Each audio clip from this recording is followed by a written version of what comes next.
तर ही प्लेलिस्ट पुढं करण्या अगोदर आपण एक व्हिडिओ बनवूया. त्या व्हिडिओमध्ये आपण नॅचरल ह्यूमन टेंडन्सीजवर बोलूया.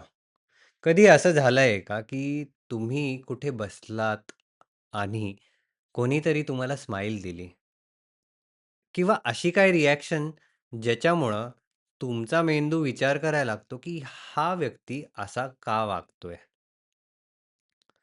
ते कॅफेमध्ये होऊ शकतं, पार्कमध्ये होऊ शकतं. इनफॅक्ट ड्राईव्ह करताना सुद्धा समोरचा ड्रायव्हर काहीतरी रिस्पॉन्स देऊन जाणार, ज्यावर आपण सतत विचार करणार. जर असं झालंय, तर तुम्ही नॉर्मल आहात. कारण एक ही कॉमन टेंडन्सी आहे. दुसरा सिच्युएशन, माझे अनेक मित्र होते न्यूयॉर्कमध्ये. इंटरव्ह्यूजला जाताना काय माहिती ह्या मित्रांना काय व्हायचं, की ते घाबरून जायचे. एवढे घाबरायचे, की शब्द नव्हते फुटत. पण तुम्ही असे त्यांना भेटाल, तर असं पाहून वाटेल, "अरे, हा व्यक्ती तर इंटरव्ह्यू क्रॅक करणारच." पण जसेच ते इंटरव्ह्यूला बसायचे, काही कारणामुळं ते स्वतःला रिप्रेझेंट करू शकत नव्हते. अशी कोणतीही गोष्ट तुमच्यासोबत जर झाली आहे, तर हे सगळं नॉर्मल आहे. हा व्हिडिओ सगळ्यात महत्त्वाचा ह्यासाठी, कारण की मला हे सांगायचं आहे, की प्रत्येक व्यक्ती ह्या पूर्ण फेजेसमधूनच जातो. आपण कधी कोणाला स्टेजवर पाहतो बोलताना आणि म्हणतो, की हा व्यक्ती किती सुंदर बोलतोय.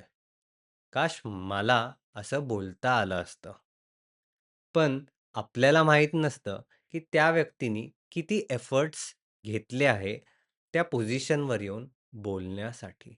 किती वेळा तो किंवा ती फेल झाली आहे आणि त्या फेल्युअरमधूनही ते सतत उठून प्रॅक्टिस करत होते.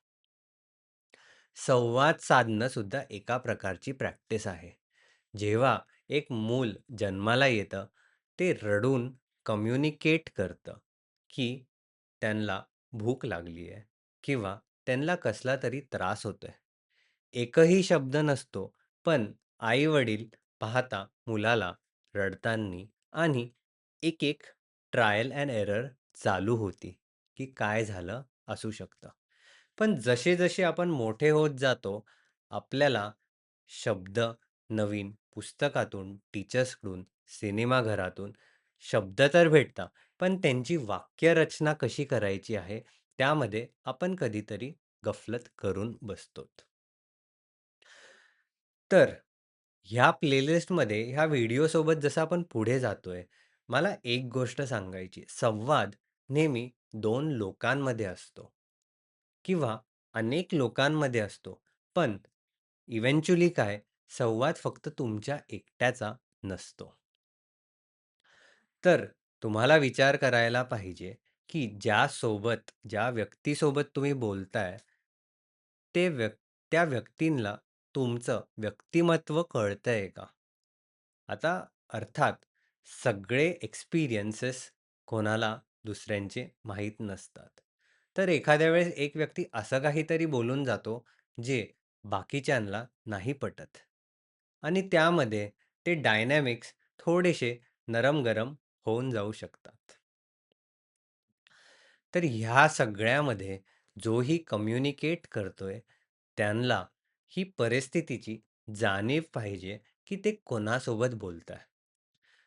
एक सोपं उदाहरण द्यायचं म्हणजे आपण कधी कोणत्या छोट्या मुलाशी बोलतो, तर आपण तुटत-तुटत बोलतो, बोबडं बोलतो आणि एक कनेक्ट बनवून घेतो.